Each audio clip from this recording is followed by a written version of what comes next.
Welcome दोस्तों। तो Roy classes का ऑफिशियल चैनल पर मैं आप सभी का स्वागत करता हूं।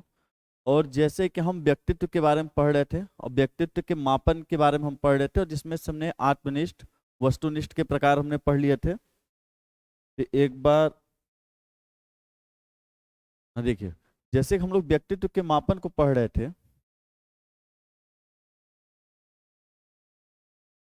व्यक्तित्व मापन एक बार देख लेता हूँ आवाज आ रही है कि नहीं आ रही है।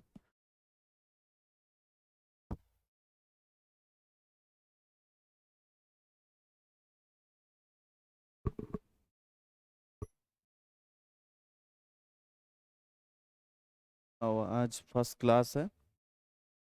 देखिए, जैसे कि हम लोग व्यक्तित्व के मापन के बारे में पढ़ रहे थे, और व्यक्तित्व के मापन में हमने पढ़ा था कि व्यक्तित्व मापन 3 प्रकार का होता है। आत्मनिष्ठ, जिसे आप व्यक्तिनिष्ठ कहते थे, वस्तुनिष्ठ और प्रक्षेपी। रफली एक बार समझ लेते हैं। हमने आत्मनिष्ठ में पढ़ा था अवलोकन, साक्षात्कार हो गया, जीवन गाथा विधि, इन सभी के बारे में हम सभी लोगों ने पढ़ लिए थे। वस्तुनिष्ठ में भी हमने पढ़ लिया था, प्रश्नावली विधि हो गया, समाज मिति विधि हो गया था, निर्धारण मापनी, क्रम निर्धारण मापनी, बहिर्दर्शन विधि पढ़ लिए थे। शारीरिक परिवर्तन का जो परीक्षण होता वो भी हमने पढ़ा था। तो ये सभी प्रकार, इसमें जो 6-7 प्रकार थे इसको भी हमने पढ़ा था। प्रक्षेपण विधि में भी हमने जो प्रक्षेपी विधि होती है इसमें हमने पढ़ लिया था कि अचेतन मन का इसमें परीक्षण किया जाता है। प्रक्षेपी शब्द जो इस विधि को ही प्रक्षेपण विधि भी कहते हैं, और ये सबसे पहले शब्द सिगमंड फ्रायड दिए थे। और हमने ये भी पढ़ लिया था कि इस शब्द को एक विधि के रूप में प्रयोग हेनरी मुरे ने किया था। और हमने ये भी पढ़ा था कि प्रक्षेपी विधि के महत्व के ऊपर जो प्रकाश डाले थे, कि इसके महत्व के बारे में बताया कि नहीं ये बहुत ही जरूरी है और इसके ऊपर ज्यादा शोध होनी चाहिए, अध्ययन होनी चाहिए। इसकी महत्वता पे जो उन्होंने प्रकाश डाला, इसको एक बोलते हैं कि एक विशेष स्थान दिलवाया, वो लॉरेंस फ्रैंक थे। कौन थे? Lawrence Frank. लॉरेंस कोहलबर्ग मत समझिएगा, कल भी बोले थे लॉरेंस फ्रैंक। कौन थे? जो महत्व के ऊपर प्रकाश डाले थे, लॉरेंस फ्रैंक। तो इस प्रक्षेपी विधि में भी हमने कुछ विधियां पढ़ ली थी। जैसे हमने क्रम प्रविधि पढ़ा था। क्रम प्रविधि में हमने, जो बच्चे नहीं पढ़े होंगे पिछली वीडियो में पढ़ लीजिएगा, ऊपर आई बटन पे या वीडियो के लास्ट में देखते हैं तो प्लेलिस्ट आ जाता है साइड में, इस साइड। और इस साइड सब्सक्राइब करने का सब्सक्राइब कर लीजिए, इस साइड प्लेलिस्ट आ जाता है। प्लेलिस्ट में आप क्रम वाइज क्लासेस लिया करिए, class first, second, third, fourth, fifth, और क्रम से लीजिए और नोट्स बनाइए। क्योंकि देखिए, जब क्रम से लेंगे उसमें मनोविज्ञान के इतिहास, मनोविज्ञान के संप्रदाय, आपके क्या कहते हैं कि और प्रेरणा हो गया, व्यक्तित्व हो गया, तो उसमें सारे चीजों के बारे में डिटेल से बताया गया है। तो वहां से जो भी चीजें आप प्रॉपर नोट्स बनाएंगे तो आपके कॉन्सेप्ट क्लियर रहेंगे।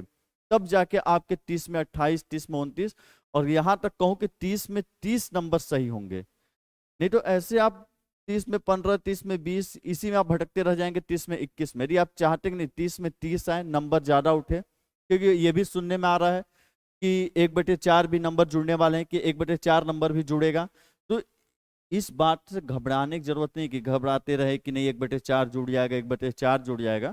उससे अच्छा ये है कि इस तरह से तैयार हो जाए, इतना ज्यादा से ज्यादा नंबर लाया जाए कि 120, 125 प्लस लाया जाए नंबर, कि यदि 1/4 जुड़े भी, अपने आप को कोई टेंशन नहीं होना चाहिए। अफवाहों पे ध्यान देना कि नहीं कि जुड़ेगा कि नहीं जुड़ेगा, इससे अच्छा है कि इतना ला के रखिए। क्योंकि देखिए, जितने अच्छी तरह आप यूपी टेट में कवर करेंगे, तो आपको बता चुका हूं, जैसे आपने यहाँ अपट्रेडा पढ़ा, सुपर टेट में अपट्रेडा पढ़ना है, और टोटल यही का यही।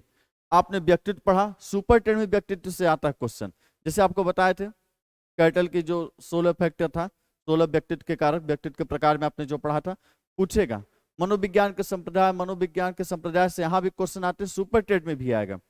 तो देखिए, सुपर टेट का वह टॉपिक जो यूपी टेट से, यूपी टेट का पूरा सिलेबस एक तरह से देखा जाए तो सुपर टेट में आता ही है 90 नंबर में।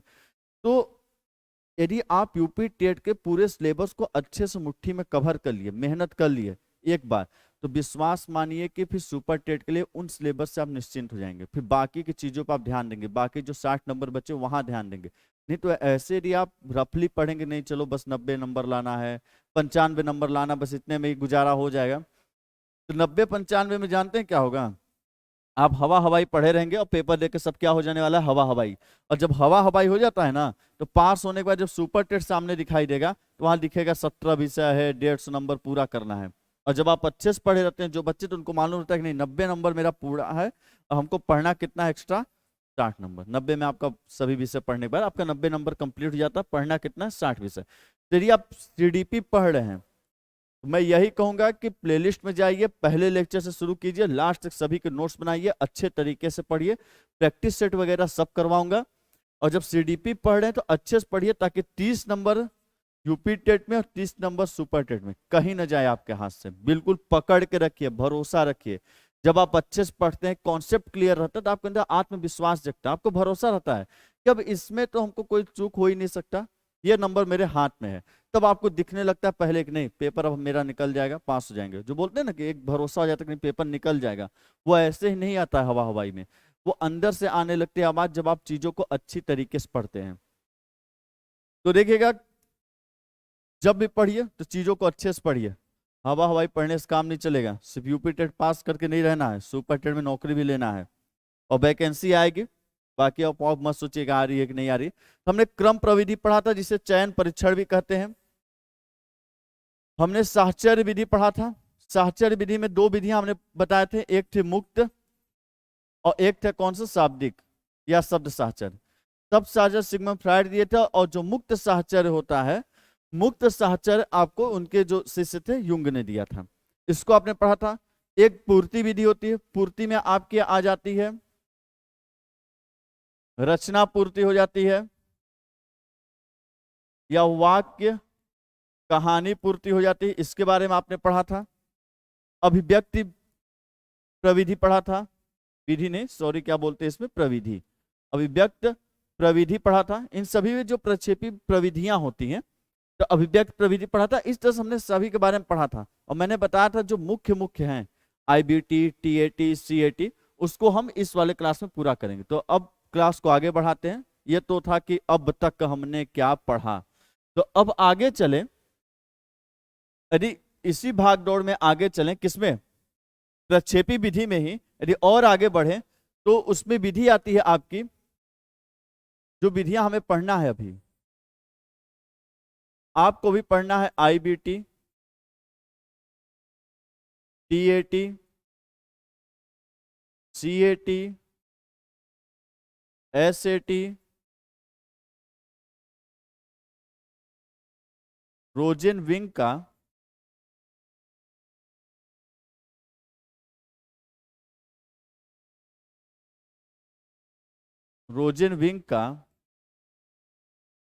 चित्रकुंठा परीक्षण,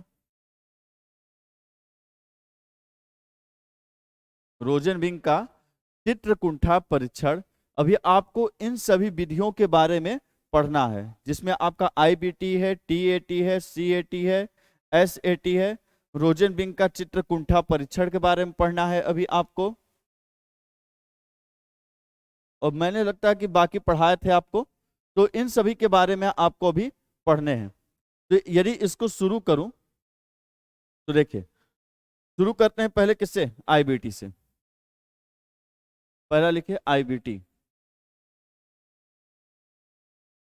आईबीटी इसको बोलते हैं स्याही धब्बा परीक्षण। इसको क्या बोलते हैं, स्याही धब्बा परीक्षण। और इसी को बोला जाता है रोरसा रोरसा मसीलक्ष्म परीक्षण। इसी को बोलते हैं रोरसा मसीलक्ष्म परीक्षण। आईबीटी को ही बोलते हैं स्याही धब्बा परीक्षण, और इसी को बोला जाता है रोरसा मसीलक्ष्म परीक्षण।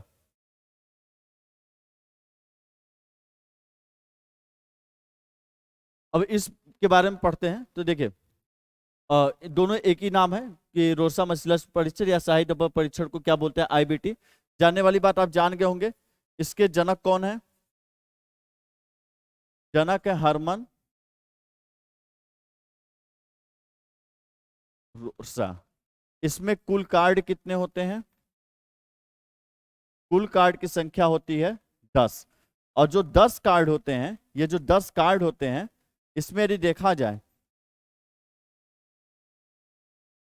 काले प्लस सफेद रंग के आपके 5 कार्ड होते हैं,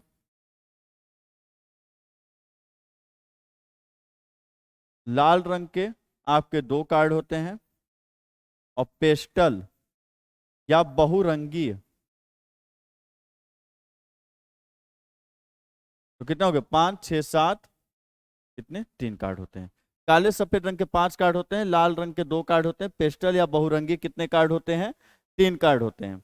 कहीं कहीं आपको उल्टा देखने को मिलता है, किसी किसी किताब में देखें तो लाल रंग के 5 कार्ड होते हैं और काले और सफेद रंग के 2 कार्ड लिखे रहते हैं। नंबर में फर्क रहता है, लेकिन कुल कार्ड की संख्या कितनी होती है? 10। अब कहानी ये है कि इसमें होता क्या है, तो देखिएगा इसमें क्या होता है कि एक कार्ड होता है, इसमें कुल ऐसे कार्ड बने होते हैं और कार्ड के अंदर रंग भरे रहेंगे। जैसे मान ले स्याही, जैसे स्याही ले लिया आप, रुई में लगा लीजिए स्याही, और रुई में स्याही लगा के ऐसे धब्बे लगा दीजिए। ऐसे उठाए आपने, धब्बे लगा दिए, ये तो मिट जा रहा है। हाँ देखिए, अब रुई में आपने स्याही लिया और रुई में स्याही लगा के आपने क्या लगा दिया? धब्बे लगा दिए। मान लीजिए ऐसे धब्बे लगा दिए, कुछ ज्यादा ही लग।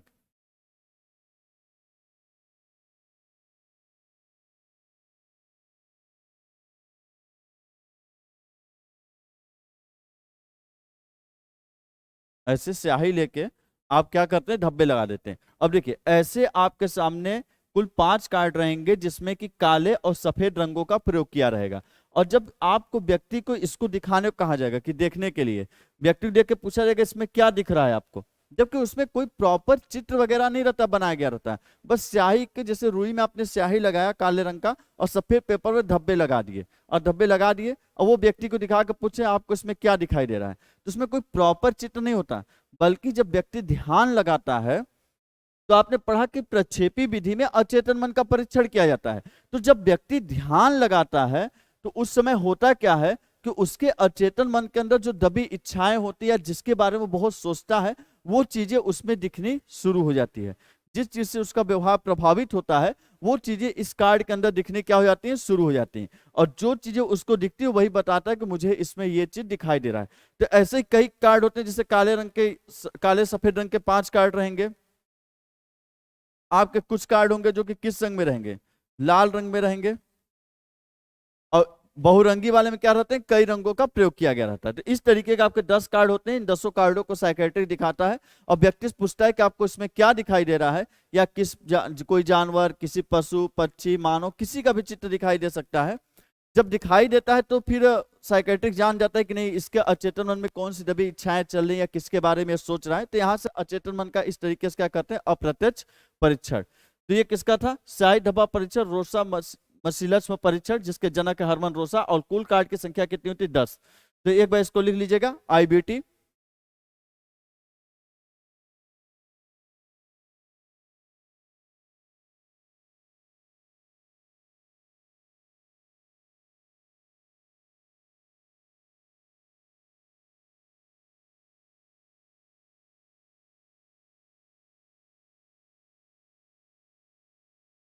अब आगे बढ़ते हैं। समझ में आ रहा है या नहीं आ रहा है, तो इस बात को भी बताते चलिएगा। एक परीक्षण का नाम है आपका TAT, और एक परीक्षण का नाम है CAT, और एक परीक्षण का नाम है SAT। Thematic apperception test, child apperception test और सीनियर अपरसेप्शन टेस्ट। सर इसका मतलब हिंदी में भी बता दीजिए। तो सुनिए, TAT या थीमेटिक अपरसेप्शन टेस्ट को बोलते हैं हिंदी में प्रासंगिक प्रासंगिक अंतर्बोध अंतर्बोध परीक्षण। साफ साफ लिख दे, नहीं बोलेंगे सर साफ भी नहीं लिखते हैं। बहुत खुराफाती हो गए आप लोग। अचेतन मन में क्या चले कोई भरोसा नहीं है। देखिए, प्रासंगिक अंतर्बोध परीक्षण कहते हैं। सी मतलब चाइल्ड, तो बालक,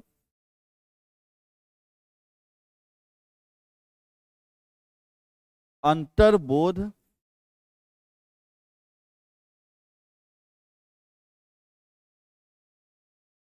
परीक्षण।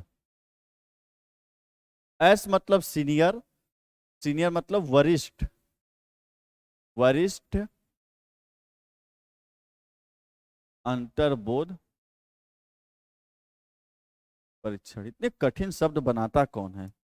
ऐसे हिंदी में लिखने में दिक्कत, ऊपर से इतने कठिन शब्द। अब देखिए, प्रासंगिक अंतर्बोध परीक्षण होता है, सीएटी बालक अंतर्बोध परीक्षण, ये 3 से लेकर 10 वर्षों के बच्चों के लिए होता है। और जो एसएटी होता है ये 50 वर्ष से ऊपर के लिए। कितने होता है? 50 वर्ष से ऊपर के लिए। सीएटी होता है 3 से 10 वर्ष के बच्चों के लिए। अब देखिए, प्रासंगिक अंतर्बोध परीक्षण किसने दिया है? इसको देने वाले वैज्ञानिक का नाम है मॉर्गन एवं मूरे। चीजों को एकदम तुलना करके पढ़िए, याद रहेगा आपको। सीएटी को किसने दिया? मॉर्गन एवं मूरे। सीएटी को देने वाले हैं लियोपोल्ड बैलक। और एसएटी को भी किसने दिया है? लियोपोल्ड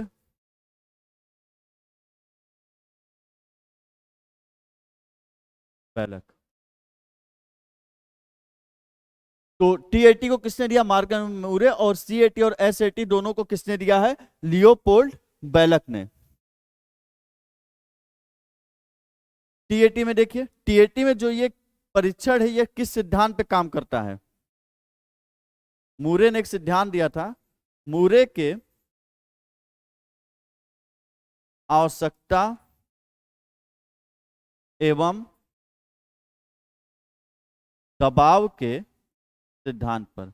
यदि पूछता है कि प्रासंगिक अंतर्बोध परीक्षण किस सिद्धांत के ऊपर कार्य करता है, तो आवश्यकता एवं दबाव मतलब किस चीज की आपको जरूरत है, और दबाव मतलब कौन सी वो चीज की जरूरत थी। जैसे आपको जब सिगमंड फ्राइड पढ़े होंगे, यदि नहीं पढ़े तो आप प्लेलिस्ट में जाइएगा, वहां आपको मिलेगा विस्तृत तरीके से, अच्छे तरीके से सिगमंड फ्राइड। एक बार पढ़ लेंगे तो ऐसा दिमाग में बैठेगा कि भूलने वाले आप बिल्कुल भी नहीं है। तो देखिए, जो मूरे का आवश्यकता एवं दबाव का सिद्धांत ये बताता था कि जिस चीजों का आपको नीड होती है, जरूरत होती है, आवश्यकता होती है, जैसे सिगमंड फ्राइड में मैंने बताया था कि आपको कपड़े खरीदने की आवश्यकता है, पापा से मांगने गए, पापा बोले चट्टे से मारेंगे भी, निकल जाओ यहाँ से। तो आपकी वो आवश्यकताएं जो पूरी नहीं हुई, उसका दमन हो जाता है, वो दमित इच्छा के रूप में दब जाती हैं, और दब क्या आपके अचेतन मन के अंदर बैठ जाती हैं। तो वही है आवश्यकता एवं दबाव की, किन चीजों की जरूरत वो दब के आपके अंदर बैठ गई है। तो इसी चीज के सिद्धांत के ऊपर कौन कार्य करता था? प्रासंगिक अंतर्बोध परीक्षण। अगली बात इसमें, भाई इसमें कुल कार्ड कितने हैं? इसमें कुल कार्ड की संख्या होती थी कितनी? 31। इसमें कुल कार्ड की संख्या कितनी होती थी? 31। और जो ये 31 कार्ड होते थे, इन 31 कार्ड में 10 कार्ड होते थे पुरुष के लिए, 10 कार्ड होते थे महिला के लिए, 10 कार्ड होते थे दोनों के लिए, बोथ पुरुष महिला दोनों के लिए। और बचा हुआ एक कार्ड सादा होता था, जिसमें उनको लिखना होता था, जो इंस्ट्रक्शन दिए जाते थे उसके हिसाब से कोई कहानी या जिन भी चीजों को बना के जो कार्ड दिखाया जा रहा है, उन कार्डों को देखते हुए कहानी बना के उसके बारे में एक कार्ड सादा रहता था जिसपे लिखना होता था। तो 10 पुरुष के लिए, 10 महिला के लिए, 10 दोनों के लिए, और एक क्या होता था? सादा होता था। तो समझ गए, कुल मिला के कुल कितने कार्ड हो जाते थे? 31 कार्ड हो जाते थे। कुल कार्डों की संख्या कितनी? 31। और प्रासंगिक अंतर्बोध परीक्षण किसने दिया? मॉर्गन एवं मूरे ने। और इस परीक्षण के किस सिद्धांत को प्रकार करता? मूरे का आवश्यकता एवं दबाव के सिद्धांत पे। कुल कार्ड की संख्या कितनी है? 31 से, जिसमें 10 पुरुष के लिए, 10 महिला के लिए, 10 दोनों के लिए, और एक क्या होता था? सादा।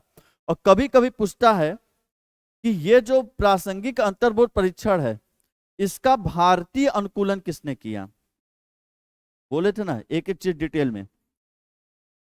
भारतीय अनुकूलन किसने किया है? उमा चौधरी ने। मतलब भारतीयों के लिए इसका अनुकूलन करने का मतलब है इसको ट्रांसलेट करके, एक भारतीय व्यक्ति के परीक्षण के लिए इसको ट्रांसलेट करके उस तरीके का बनाया गया कि भारतीय अनुकूलन किया गया कि नहीं भारतीय लोगों का भी परीक्षण किया जा सके, इसको ट्रांसलेट किया गया। तो अनुकूलन किसने किया था? उमा चौधरी ने। मतलब टेस्ट वही, सारी चीजें वही, लेकिन उसमें थोड़ा हेर फेर करना, ताकि अलग अलग कल्चर, अलग अलग संस्कृति में लोगों के भाव और चीजें अलग अलग होती हैं, इसलिए उसका भारतीय संस्कृति के हिसाब से, यहाँ के कल्चर, यहाँ के व्यक्तियों के रहन सहन के हिसाब से इस चीज का अनुकूलन किसने किया था? उमा चौधरी ने। एक एक चीज बताऊंगा, एक एक पॉइंट बताऊंगा, देख लीजिएगा कि इसके बाद कहीं जाने का आपको जरूरत नहीं पड़ने वाली है। बिल्कुल एक बार पढ़े तो समझ लीजिए क्लियर। जो टॉपिक पढ़ेंगे सुपर टेट तक क्लियर रहेगा, उसमें आपको हिलने डुलने की जरूरत ही नहीं पड़ने वाली है। अब आते हैं लियोपोल्ड बालक बालक अंतर्बोध परीक्षण। बालक अंतर्बोध परीक्षण के अंतर्गत देखा जाए तो इसमें कुल कार्ड की संख्या होती है 10। बालक अंतर्बोध परीक्षण में कुल कार्ड की संख्या कितनी होती है? 10। एसएटी वरिष्ठ अंतर्बोध परीक्षण में कुल कार्ड की संख्या कितनी होती है? 16। वरिष्ठ अंतर्बोध परीक्षण में कुल कार्ड की संख्या कितनी होती है? 16। और बालक अंतर्बोध परीक्षण में कुल कार्ड की संख्या कितनी होती है? 10। तो ये हो गया आपका टीएटी, सीएटी और एसएटी। इसको लिख लीजिएगा जैसे भी आपकी इच्छा करे, और ध्यान रखिएगा कि कहाँ गया शेप, और ध्यान रखिएगा कि चीजें यहां से अलग हैं।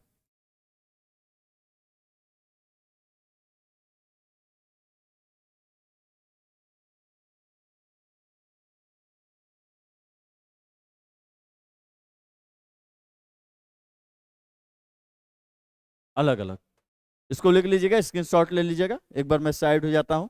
यदि आपको लग रहा होगा नहीं अभी तक आपने जितना पढ़ा उसमें कोई भी ऐसा चीज है जो कि छूट रहा है या कुछ भी हो रहा है, तो उसे जरूर बता दीजिएगा ताकि मैं उसे कवर करवा सकूं। अब ऐसा तो है नहीं कि मैं पूरा ज्ञाता ही हूं। तो यदि आपको लग रहा होगा नहीं कोई टॉपिक या कहीं आपने सुना पढ़ा कि नहीं सर ये वाला टॉपिक आपने इसमें छोड़ा हुआ है, तो आप जरूर इसे कमेंट करिए। आप लोग कमेंट नहीं करते हैं, क्योंकि देखिए अच्छा चाहे बुरा, कमी हो अच्छाई हो, या जो भी आपकी राय हो, या जो भी आपके मन में बात हो जो आप कहना चाहते हैं, तो उसे आप कमेंट कर दिया करें। क्योंकि जब आपके कमेंट आते हैं, आपके लाइक्स आते हैं, आप शेयर करते हैं, तो उससे एक मोटिवेशन मिलता है। तो व्यक्ति को लगता है कि नहीं जो हम कोशिश कर रहे हैं वो सफल हो रही है। तो कमेंट पे तो आपका जन्म सिद्ध अधिकार है, तो एकदम भर दिया करिए कमेंट पे, एकदम झट से कमेंट। मैं तो बोलता हूँ कभी कभी जाके कमेंट करिए। तो एक बार इसका स्क्रीनशॉट ले लीजिएगा, मैं साइड हट जा रहा हूँ।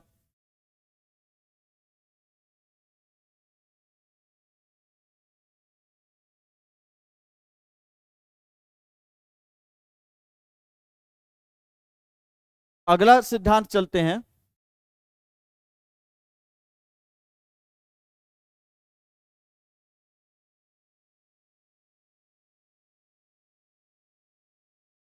रोजेनविंग का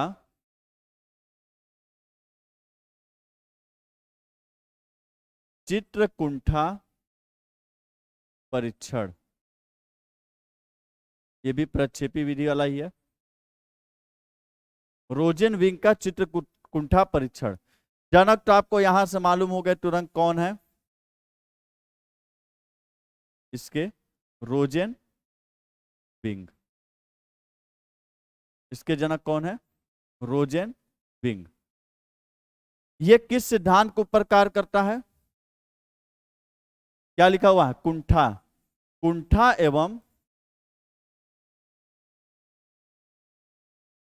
दबाव के सिद्धांत पे। बोला था ना कि सिगमंड फ्राइड ने ऐसा चीज बता दिया चेतन मन कि उसके ऊपर बहुत से पहलू खुले, उसके ऊपर बहुत रिसर्च हुए। तो रोजेनविंग का चित्रकुंठा अध्ययन के जनक कौन है? रोजेनविंग। और ये किस सिद्धांत को ऊपर कार्य करता है? कुंठा एवं दबाव के सिद्धांत पर। और यदि इसका पूछे कि भारतीय अनुकूलन किसने किया है, सर इतना क्यों पढ़ा दे रहे हैं? पारिक तथा आरएस देवी। पारिक तथा आरएस देवी। देवी मात्रा गलत हो गया क्या? मात्रा लगा लिया करो यार, बताओ ना, मात्रा मेरा गड़बड़ हो जाता है इसलिए बोल देता हूँ, मात्रा लगा लिया करो, शब्द मेरे, बाकी लिखना अपनी बुद्धि से। पारिक तथा आर्यस देवी, मतलब जो चित्रकुंठा अध्ययन रोजेनविंग ने बनाया था उसको भारतीय तौर तरीके से अनुकूलन में परिवर्तित करने वाले कौन है? पारिक तथा आर्यस देवी। आपको लग रहा है इतना डिटेल क्यों? देखिए पेपर बदलते जा रहे हैं, अब टफ होते हैं पेपर। अब सिलेक्शन के लिए नहीं, एलिमिनेशन के लिए पेपर करवाए जाते हैं, आपको सेलेक्ट करने के लिए, बल्कि इतनी भीड़ हो गई कि ज्यादा से ज्यादा बच्चों को छांटा जा सके, इसलिए पेपर करवाया जाता है। टॉपिक वही रहेगा, आईबीटी, सीएटी, एसएटी, रोजन विंग का चित्रकुंठा, वही चीजें रहेंगी, पर उसमें अब डिटेलिंग ज्यादा कर देगा। जैसे अब भारतीय अनुकूलन पूछ देगा, आपको लगेगा अरे ये तो आउट ऑफ सिलेबस है, आउट ऑफ सिलेबस नहीं है, उसने बोल दिया ना कि प्रक्षेपी पूछेगा, तब प्रक्षेपी में अब आईबीटी हो गया, टीएटी हो गया, तब टीएटी का पूछ सकता है कि भारतीय अनुकूलन किसने किया। यदि उसने बोला कि नहीं रोजन बिंग हम पूछेंगे, तो रोजन बिंग में भारतीय अनुकूलन क्यों नहीं पूछ सकता? बिल्कुल पूछ सकता है। इसलिए हर तरीके से आप तैयार रहिए, बोलते हैं ना एकदम सजग रहिए। इसको लिख लीजिएगा, रोजन बिंग का चित्रकुंठा परीक्षण।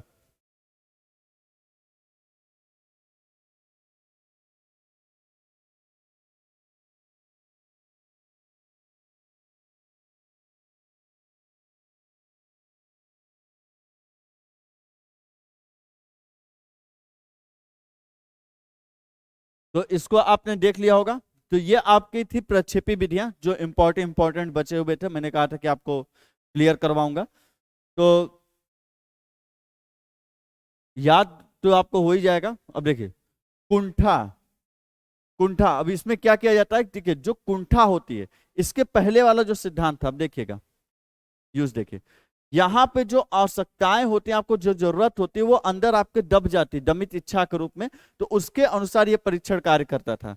पर यहाँ पे क्या होता है कि आपके अंदर जो कुंठा होता है, दुख दर्द, कोई छोड़ के चला गया, बेवफाई वाले जो आप गाने सुनने शुरू कर देते हैं, तो सारे जो दुख दर्द होते हैं, तन्हाई होती है, जो कुंठा होती है, जो आपके मस्तिष्क के अंदर दबे हुए हैं, जो आप ना किसी से कहते हैं ना सहा जाए ना कहा जाए, मतलब ना किसी को बताया जा सकता है ना सहा ही जा रहा है। तो जब वो कुंठा की स्थिति आ जाए कि ना सहा जाए ना कहा जाए वाली हाल हो जाए, तो वो चीजें आपके दिमाग के अंदर धीरे धीरे अचेतन मन के अंदर दबती चली जाती हैं। अचेतन मन उसे भुलाने की कोशिश करता है, ताकि आपको वो चीजें ज्यादा लोड न दे, आप उससे ज्यादा परेशान न रहे कि नहीं दिल टूट गया, आप तो हाथ काट लेंगे, तो ये कर देंगे, तो वो चीजें कुंठा को दबाने की कोशिश करता है। तो इनका जो सिद्धांत है, वही दबी हुई कुंठा के बारे में पता करने के लिए, आखिर ऐसी कौन सी बात है, कौन सा दुख दर्द है जो व्यक्ति का चेतन मन में दबा हुआ है और उसके वजह से उसका व्यक्तित्व परिवर्तित हो रहा है। जो लोग सिगमंड फ्रायड को पढ़े होंगे, फ्रायड के बारे में, मनोविश्लेषणवाद, उनको अच्छी तरह पता होगा कैसे दमित इच्छाएं होती हैं, कुंठा होती है, जो अचेतन मन में दब जाती हैं, और कैसे वो अचेतन मन के जरिए व्यक्तित्व को परिवर्तित करती हैं, कैसे व्यक्ति के पर्सनालिटी को बदल देती हैं। तो वही चीज है कि इसमें कुंठा के बारे में पता किया जाता है कि वो कौन सी कुंठा है जो दब गई है, और दबने के बाद उसके व्यक्तित्व को क्या कर रही है, प्रभावित कर रही है, उसके व्यक्तित्व को परिवर्तित कर रही है। तो इसका भारतीय अनुकूलन कौन? पारिक तथा आर्यस देवी। जब कुंठा हो जाएगा तो कहाँ जाएंगे? देवी के पास। जब दुख दर्द होता है ना, कि अरे भगवान दोबारा इस चक्कर में नहीं पड़ना है, पहले ही क्यों पड़े थे, तो कहाँ जाते हैं? देवी के पास। और जब देवी के पास जाते हैं, तभी क्या लगता है आपका? पार। तभी उस दुख दर्द से कहाँ होंगे आप? पार होंगे। कुंठा जब हो जाते हैं, कहाँ जाएंगे? देवी जी के शरण में। और देवी जी के शरण में जाएंगे, तभी पार लगेगा आपका। उस दुख दर्द से कहाँ लगेगा? पार लगेगा, निजात मिलेगा। तो पार से कौन? पारिक। और देवी से कौन? आर्यस देवी।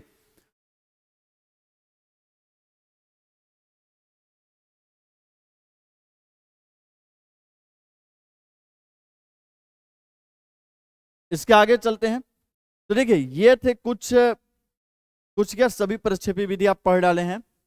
तो कुछ और व्यक्तित्व मापन की विधियां होती हैं, जिनको ना प्रक्षेपी में रखा जाता ना किसी में, क्योंकि वो सभी से मैच करती रहती हैं। उनको इस तरीके से डिजाइन किया गया है कि कुछ वस्तुनिष्ठ टाइप के, कुछ प्रक्षेपी, तो उनको अलग से पढ़ते हैं। हेडिंग लिख लीजिएगा, कुछ अन्य व्यक्तित्व मापन की विधियां। कुछ अन्य और पढ़ लेते हैं व्यक्तित्व मापन की विधियां, जिसमें पहला लेते हैं,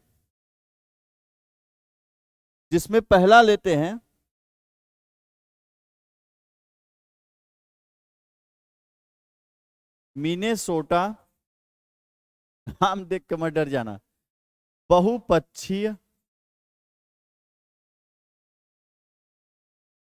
व्यक्तित्व सूची। मिनेसोटा बहुपक्षीय व्यक्तित्व सूची। मिनेसोटा मतलब एम, बहुपक्षी मल्टी, व्यक्तित्व पर्सनालिटी सूची इंडेक्स, शॉर्ट फॉर्म क्या होगा, MMPI। और याद करिए पिछली बार यूपी टेट में यही पूछ दिया था कि MMPI जो परीक्षण है इसके द्वारा किसका परीक्षण करते हैं। ये भी नहीं पूछा जनक क्या है, ये भी नहीं पूछा भारतीय अनुकूलन, एकदम आसान पूछ दिया कि MMPI जो होता है इसके द्वारा किसका परीक्षण किया जाता है। किसका परीक्षण करते हैं, व्यक्तित्व का। और इतना आसान क्वेश्चन पूछा हुआ था। तो क्वेश्चन ये मत देखिए कि पहले क्या था, ये देखिए आपको आगे आने वाले पेपर के हिसाब से तैयार होना है, तो उससे आपको हर एक चीज डिटेलिंग में चलनी होगी। तो MMPI को बोलते हैं मिनेसोटा बहुपक्षी व्यक्तित्व सूची या मिनेसोटा मल्टीपल पर्सनालिटी इंडेक्स। इसको देने वाले कौन है, जनक, हाथवे एवं मैकिनले। इसको देने वाले जनक कौन है, हाथवे एवं मैकिनले। एकदम लिखते जाइए। और कहीं कहीं मैकिनले को मैकिले भी लिखा रहेगा, तो उससे कंफ्यूज मत होइएगा। किसी किसी किताब में मैकिनले को कौन सा नाम लिखा रहता, मैकिले, तो उससे कंफ्यूज मत होइएगा। मैकिनले को क्या लिखा रहता, मैकिले। तो इसके जनक कौन है, हाथवे एवं मैकिनले, मैकिले। देखिए इसमें क्या होता है कि इसमें एक सूची बनाई गई है, इंडेक्स मतलब एक सूची, एक प्रॉपर तरीके से टेबल में पूरी सूची बनाई गई है कि यदि व्यक्ति के अंदर ये गुण रहेगा तो इसका व्यक्तित्व ऐसा, ये गुण मिला तो इसका व्यक्तित्व ऐसा, ये गुण मिला तो इसका व्यक्तित्व, पूरी एक सूची बनाई गई है। और उसी सूची को बोला जाता है MMPI, Minnesota multiple personality index या मिनेसोटा बहुपक्षी व्यक्तित्व सूची। क्योंकि इसमें पूरी सूची बनाई गई, यदि व्यक्ति के अंदर ये गुण होंगे, ये सारे गुण होंगे तो इसकी पर्सनालिटी ऐसी होगी। एक लंबा चौड़ा सूची बनाया गया है। यदि इसका भारतीय अनुकूलन की बात करें,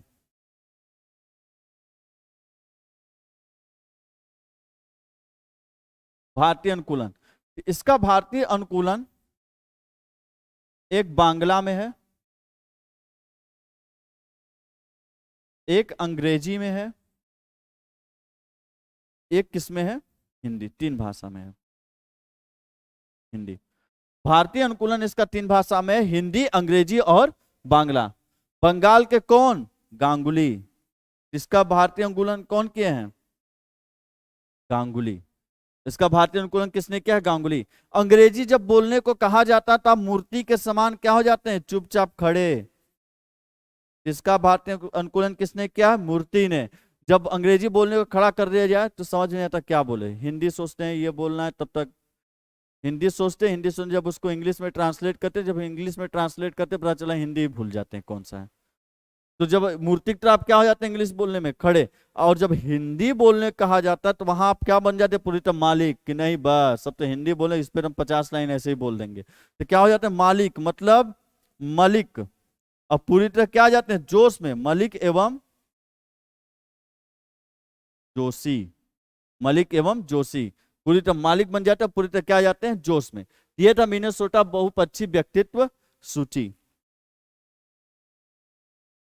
और जो मलिक एवं जोशी थे, इन्होंने इसका नाम बदल के लिख दिया, बना दिया था जोधपुर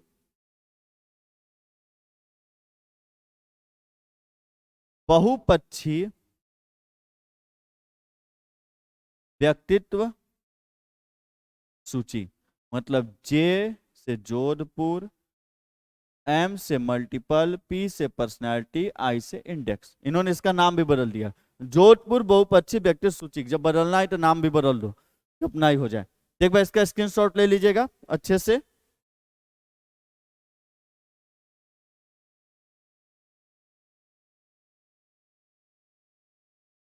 अगले यदि व्यक्तित्व सूची की तरफ बढ़े, अगले व्यक्तित्व मापन की तरफ, सॉरी, तो अगला व्यक्तित्व मापन जो है वो आप एक बार पढ़ भी चुके हैं, उसके बारे में आप जानते भी हैं, एक बार पढ़ भी चुके हैं उसके बारे में। तो अगला जो व्यक्तित्व का मापन है वो है 16 व्यक्तित्व कारक मापनी। अब एक बार जरा अपने दिमाग पे ध्यान लगाइए पूर्व ज्ञान के ऊपर कि कहाँ ये सुना हुआ और इसका कौन हो सकता है। और जरा 1-2 सेकंड 5 सेकंड रुकना, जरा कमेंट करके बताइए जिसको अंदाजा लग गया होगा। जिसको अंदाजा लगे हो जरा झट से कमेंट करके बताइएगा कि नहीं हम समझ गए ये कौन सा है।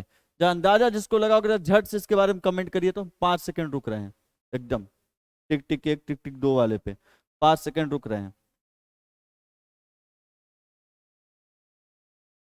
नहीं, याद करिए, आरबी कैटल। आरबी कौन, अब डिलीट नहीं कर देना गलत हो गया तो। आरबी कैटल। जब आपको व्यक्तित्व के प्रकार पढ़ा रहे थे वहां आपने पढ़ा था सील गुणों के आधार पर व्यक्तित्व के प्रकार, तो वहां आपने पढ़ा था कि सील गुणों के आधार पर व्यक्तित्व के प्रकार दो लोगों ने बताया था, आलपोर्ट और कैटल ने। और कैटल में आपने पढ़ा था, उन्होंने बताया था व्यक्तित्व में 2 प्रकार होते हैं, एक होता है स्रोत, एक होता है सतही। और वहां मैंने ये भी लिखाया था, इन्होंने एक मापनी बनाई थी जिसमें 16 पीएफ थे। क्या थे? 16 पीएफ, पर्सनालिटी फैक्टर, मतलब व्यक्तित्व कारक। 16 क्या थे? व्यक्तित्व के कारक थे। अब विश्वास मानिए ये वाला क्वेश्चन आपसे पूछा जा सकता है कि 16 पीएफ का, अब 16 पीएफ जो मापनी है ये किसने दिया है, और विश्वास मानिए ये पूछा जा चुका है पिछली बार वाले सुपर टेट में। क्वेश्चन ऐसे ही आते हैं, जहां आपको उम्मीद नहीं वहीं से देगा वो। तो आरबी कैटल ने दिया था 16 व्यक्तित्व का कारक, और किस पे आधारित था?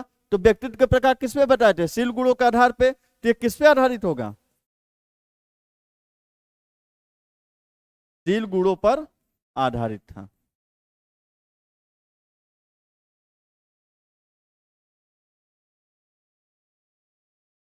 अगला, कितने वर्ष के बच्चों के लिए था? तो कितने कारक? 16। तो 16 वर्ष से ऊपर के लिए, 16 वर्ष से ऊपर के लोगों के लिए था। एक बार इसका स्क्रीनशॉट ले लीजिएगा। 16 व्यक्तित्व कारक मापनी।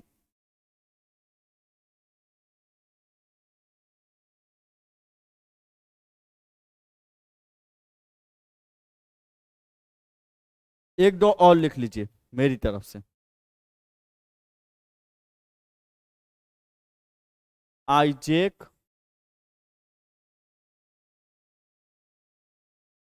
व्यक्तित्व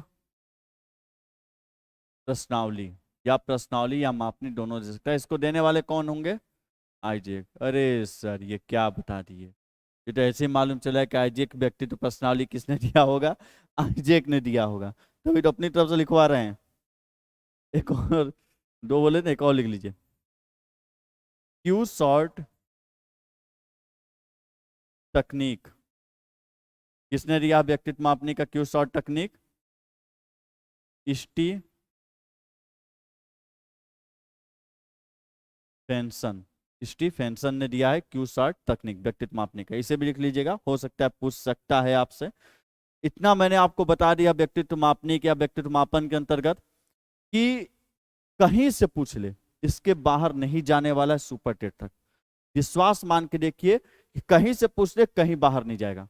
आप प्रीवियस ईयर उठाइए, पेपर सॉल्व करिए, नहीं तो मैं खुद ही previous year Haryana TET, Rajasthan TET, हर जगह को क्वेश्चन को लेकर अब प्रॉपर लेके आऊंगा कौन सा किस वर्ष में पूछा गया है उस तरीके से, और लेके आऊंगा और प्रैक्टिस सेट करवाऊंगा। तब आप देखिएगा कि क्वेश्चन पूरे के पूरे मिलेंगे, बल्कि उससे ज्यादा आप पढ़े रहेंगे। और ज्यादा क्यों पढ़े हैं? ज्यादा इसलिए पढ़े हैं क्योंकि एक कदम क्या पूछेगा, आगे ही पूछेगा। तो एक बार इसको लिख लीजिएगा।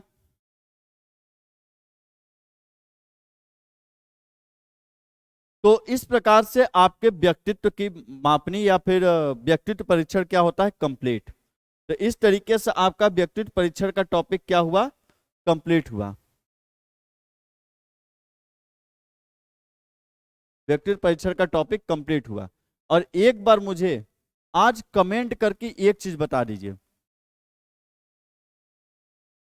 शेयर तो करना ही है, पर कमेंट, और आप लोग का चेतन मन बहुत दौड़ाते हैं, कमेंट करके बता दीजिए कि नोट्स बना रहे हैं कि नहीं, नोट्स बना रहे हैं कि नहीं बना रहे हैं।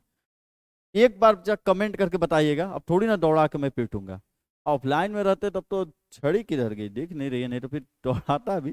पर चलिए मजाक कर रहा था। एक बार जरूर बताइएगा नोट्स बना रहे हैं कि नहीं बना रहे हैं, और जो कमी है या फिर जो चीज आप पढ़ना चाहते हैं वो बता दीजिएगा। और अगला टॉपिक कौन सा होगा उसके बारे में कमेंट में लिखिएगा कि अगला टॉपिक आप कौन सा पढ़ना चाहते हैं, किस टॉपिक को लेके आऊं। तो अगले टॉपिक भी बोलिएगा कि कौन सा टॉपिक आप चाहते हैं, या आप मुझसे और क्या चाहते हैं सीडीपी के अंतर्गत, इस बात को भी कमेंट में बिल्कुल लिख दीजिएगा। आप लोग कमेंट नहीं करते, इस बात से बड़ा ही ज्यादा क्या होता है, दुख होता है, शकल बन जाती है, क्या हो जाता है, दुख। और ये सारे दुख कहाँ चले जाते हैं, अचेतन मन में। तो इसलिए अचेतन मन में दुख मत भेजिए, नहीं तो क्या हो जाएगा फिर, कुंठा। और जब कुंठा से ग्रसित होंगे तो साइकेट्रिक पास जाएंगे तो कौन सा प्रयोग करेगा, रोजेन विंग का चित्र कुंठा अध्ययन करेगा, जिसपे कौन सा सिद्धांत यूज किया जाता है, कुंठा एवं दबाव का सिद्धांत। ये क्या सर, जाते जाते पढ़ाई दिए। तो देखिए पढ़ने के तरीके अपने होते हैं, क्या किसी चीज को किस तरीके से जोड़ के पढ़ाते हैं। आप चाहे जैसे जोड़ के पढ़िए, बस वो चीजें आपको आनी चाहिए। और यही तो एक टेक्निक है कि बोलते हैं लाइफ से जोड़ के पढ़ना। कि अब ऐसा थोड़ी नहीं कि हम बोलें कि साइकोलॉजी का लाइफ में उपयोग करिए तो आप किसी को खड़ा करके लगेंगे पूछने, यही होता है लाइफ में उपयोग, कि आप उसको अपने लाइफ से जोड़ते हैं। यदि आप कमेंट नहीं करेंगे तो मेरा शकल बन जाएगा, हम बड़े उदास उदास से रहने लगेंगे, अश्रुओं की धारा लगेगी बहने, तो वो सारे दुख दर्द कहाँ चले जाएंगे, चेतन मन में। और दब के किसका रूप ले लेंगे, कुंठा का, क्योंकि ना हम किसी से कह पाए ना सह पाए, कहेंगे तो आपसे आप सुनेंगे नहीं। तो वो कुंठा जब हो जाएगा तो साइकेट्रिक पास भेजेगा, अरे भाई इस मास्टर को हुआ क्या है। तो वो कौन सा प्रयोग करेगा, रोजेन विंग का चित्र कुंठा का अध्ययन करेगा। ये किसके ऊपर आधारित होते हैं, कुंठा एवं दबाव के सिद्धांत पे आधारित होती है। इसका भारतीय अनुकूलन किसने किया था, उमा चौधरी ने किया था। तो ये चीजें होती हैं कि किस तरीके से, सॉरी उमा चौधरी बोलिए, कुंठा का जब आप कुंठा में होते तो पार कैसे लगता है, देवी के शरण में जाते हैं, आर.एस. देवी और पारिक महोदय ने किया था इसका भारतीय अनुकूलन। तो इस तरीके से होता है कि चीजों को आप कैसे जोड़ते हैं। तो देखिए जब 4 5 6 7 दोस्त एक साथ बैठ के पढ़ेंगे, एक ही टॉपिक को आपने पढ़ा, जब उसके बारे में बात उठा तो जैसे मजाक में नहीं होता, अरे ज्यादा दुखी मत हो नहीं तो रोजन विंग का चित्र कुंठा अध्ययन करना पड़ जाएगा तुम्हारे ऊपर। ये होता है तरीका कि आप उसको कैसे जोड़ रहे हैं। तब वो चीजें आपको याद नहीं करनी पड़ती, वो मजाक मजाक में दिमाग में बैठ जाती हैं। और यदि मजाक मजाक में ही पढ़ ले रहे हैं तो इससे अच्छा और क्या चाहिए, मजाक में पढ़ के सीखना, तो इससे अच्छा और क्या चाहिए, मजाक में मेरी सारी चीजें आ जाए, मजाक में नौकरी लग जाए, तो इससे अच्छा आपको क्या लगता है, कुछ और चाहिए क्या। तो ज्यादा कुंठा में या फिर ज्यादा स्ट्रेस लेने की जरूरत क्या है। तो इन सभी चीजों का यूज करिए, जगह खोजिए कि जब हमारा दोस्त ऐसा शकल बनाएगा तो इसको ये बोलेंगे। जब ये इस तरीके को जाकर यदि ज्यादा चिढ़ाएगा तो बोलेंगे ज्यादा चेतन मन का प्रयोग मत करो। जो साइड में हमारी दमित इच्छाएं शरारतें और सामाजिक कार्य है ना 90%, अभी इसको चेतन मन में बदल देंगे हम। ये होता है तरीका कि कैसे आप उसको व्यवहार में हर एक चीज को उतारते हैं। तो दोनों लाइन लिख के बताइएगा, तो पूरे साइकोलॉजी आपने जितना पढ़ा उससे इस तरह के पंच लाइन यदि आप बना सकते हैं तो 2 लाइन का पंच लाइन बना के बताइएगा, तो फिर हमको पता चले। और दोस्तों के साथ शेयर करिएगा, क्योंकि जितना शेयर करेंगे उतना आप लोग डिस्कशन करेंगे, उतना आप लोग को चीजें क्लियर होंगी। इसी के साथ आपसे विदा लेते हैं, अगले टॉपिक के साथ मिलेंगे। अब अगला टॉपिक सरप्राइज रहेगा, या फिर आप कमेंट कर दीजिएगा, उसी में से मैं टॉपिक ले लूंगा जिसकी आपकी डिमांड रहेगी। तो अगले टॉपिक के साथ मिलेंगे अगले लेक्चर में। गुड लक, जय हिंद।